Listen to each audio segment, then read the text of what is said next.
Welcome to a new Team CGC 9.8 video. Today I have 5 tanking 9.8 comics I would be buying now. So I do have these ones in my collection. Otherwise, if I didn't, I'd pretty much be actively out there trying to buy them now. So first one up, it's an Incredible Hulk, number 340. Yeah, just a great Todd McFarlane cover. This is definitely on that short list of maybe, 3 or 4 of the classic McFarlane covers that McFarlane fans really get out there and collect. And like a Hulk 181, first full appearance of Wolverine when Wolverine fights Hulk.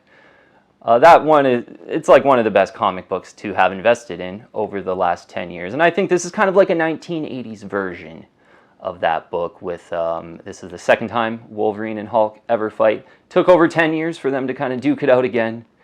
But so collectible with the Todd McFarlane cover and second overall fight of Hulk and Wolverine. There's 876 9.8s in a blue label, still under 1,000 of them. Yeah, a 1 of 876 is pretty great for like how popular this one is.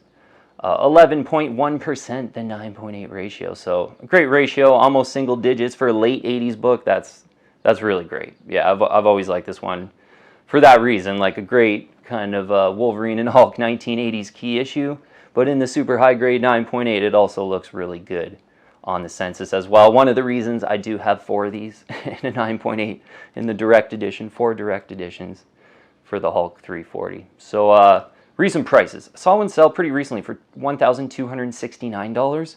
About a month ago on Comic Link, saw one sell for $1,300. The market's cooled off in the last few weeks here, and I think I saw this on I think it was like on a cold list or a cold video or something like that. So maybe this one's cooling down 10 or 20% like most books have recently. Maybe you get this one right around $1,000. I think, yeah, this one has kind of tanked or dropped in value like most comic books have over the last year and a half.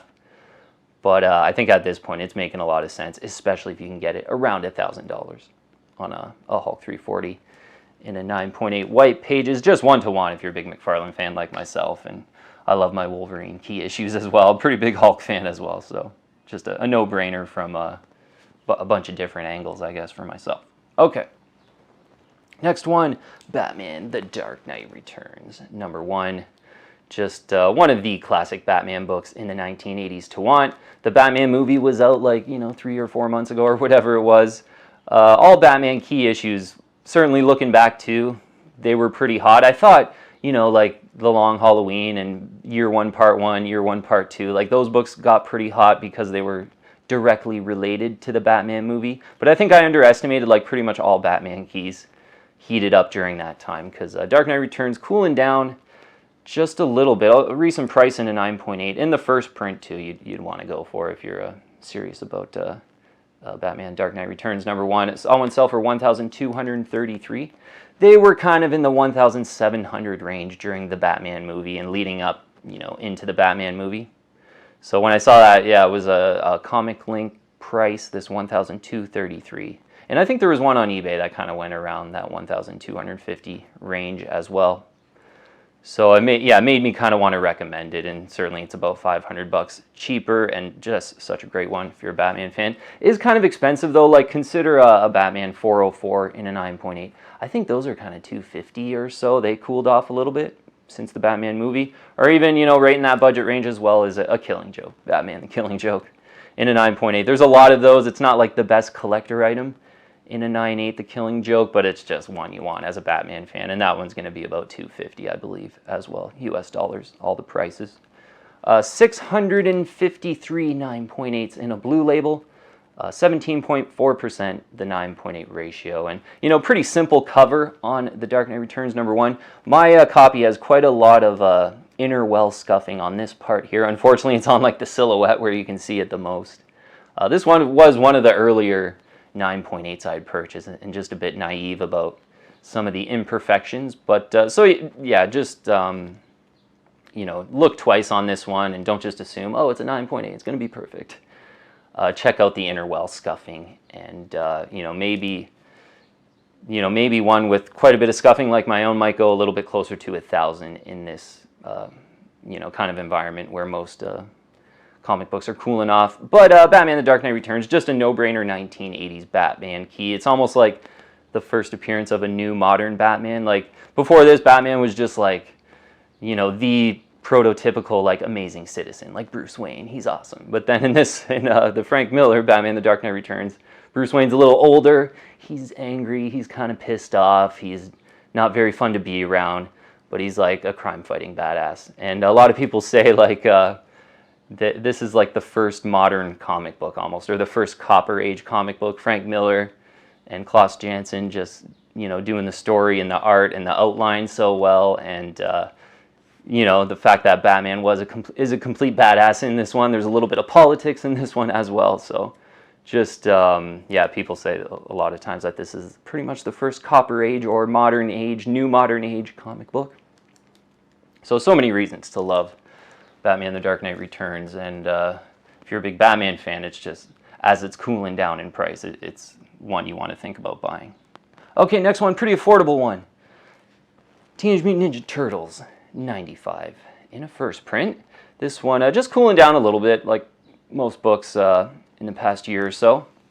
And kind of, you know, certainly a cool one to think about if you're a Turtles fan, but maybe a little bit speculative. But I actually think over time, especially if you have a long-term time horizon, Jennika could really work out as a pretty great speculation.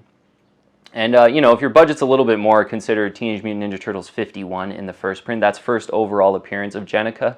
That's probably the better book, better collector item. There's less of them in a 9.8, but this one a little more affordable for the list today. There's 442 9.8s on this one in the first printing. Pretty cool first printing cover, although Jennika's like not on the cover, but 81.9% is the 9.8 ratio. Yeah, this one too is when Jennika becomes a Ninja Turtle actually. Before this, she's like a Foot Clan soldier where Splinter kind of takes her under his wing and teaches her some ninja stuff, and she eventually becomes a part of the gang. And in this one, yeah, they infuse her with like Leonardo's blood to save her life, basically, and she turns into a turtle. So it's kind of cool how it happens, I think. This one, some sales, $170. Some would sell $195. I think that's getting a little bit on the expensive side. If you're really patient in this one, you wait for an auction, I have a feeling you can probably get it under $150 in the kind of, you know, $140, maybe $132.50. I could see like an auction going on this one if a fire sale auction just kind of popped up. But if you want it now, people are paying up to $170. So, yeah, you know, playing the long game on this one, I think what would really have to happen is, you know, if pop culture is going to know about Jennika, is Jennika's going to have to be in some kind of Ninja Turtle movie in the next 10 or 15 years. And then these books would do so well. You know, this book, the Teenage Mutant Ninja Turtles 51. So one to think about in an affordable price range right now, I think. All right, next one. Yep, not very affordable, but if you're serious about investing in a 1980s 9.8s, you want to think about an Amazing Spider-Man 300, especially if you're a McFarlane fan like myself. It's an origin and first full appearance of Venom, so you get that, you know, huge first appearance. And Venom, like, yeah, he's a villain, but now he's like an anti-hero. He's pretty much a hero now. So you know, you hear people like, well, Venom's a villain. Like, this book's really going to cool down in value, but Venom is kind of like an anti-hero now, or a borderline superhero, I would say nowadays. But you get the Todd McFarlane cover with, you know, the circle and the cover that's been cover homaged a zillion times. I think that matters. Yeah, this cover is just... it's got that great eye appeal and has stood the test of time. There's still a bunch of homages coming out for this one. So great one on the census as well. Awesome one. 1,270 9.8s in the blue label. This is pretty much like the most popular 1980s comic. So people think, oh, that's kind of a lot, 1,270, but it is the most popular comic in the 1980s. So in that context, that's actually not too much, just over 1,000. 5.2% of all graded copies are 9.8. So you send a few of these into CGC, not a very good percentage that you're going to get a super high grade 9.8. So for that reason, again, this one is pretty expensive, but a recent sale in a 9.8, this one was on Comic Link for $4,900. You know, Venom 2, when that came out, leading into that, they were in the sort of 6,000 to 7,000 range, I would say.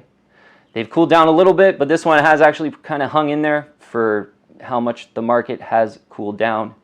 And under 5,000, I think, like a nice looking one in a 9.8 white pages. If you're serious about 9.8s, pretty much like one of probably the best Marvel 1980s 9.8 comic to grab out there with that big first appearance. And the cover, it looks great on the census. So under 5,000 if you're serious about your 9.8s for an Amazing Spider-Man 300 in a 9.8. Okay, last one, we'll end with an affordable one of my favorites, Spawn Batman. And maybe this one I think is should be getting a little more focus maybe now, because the Batman 423, that one, luckily I have two of those in a 9.8. I bought them when I first got into things, being a big Batman and McFarlane fan, but that one's like $3,000 US dollars now in the 9.8. They're selling pretty consistently around that level. This book has some great McFarlane Batman art and interiors in it. So, you know, if that's way out of your budget, this one is so budget friendly, and the interiors are just amazing. You got to check out the Batman McFarlane interiors on this one. I really wish Todd McFarlane did like a Batman run like Jim Lee did. I think it would just be so amazing. And this, you get a little teaser in the Spawn Batman, but so affordable on this one. There's 377 9.8s.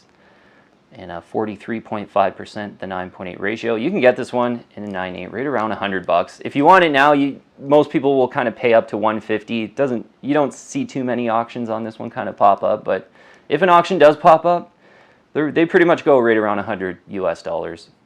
And yeah, so this one, it's a Frank Miller on the story with Todd McFarlane cover and art. You get kind of a Batman The Dark Knight Returns cover homage, which is great if you're a Frank Miller Batman The Dark Knight Returns fan.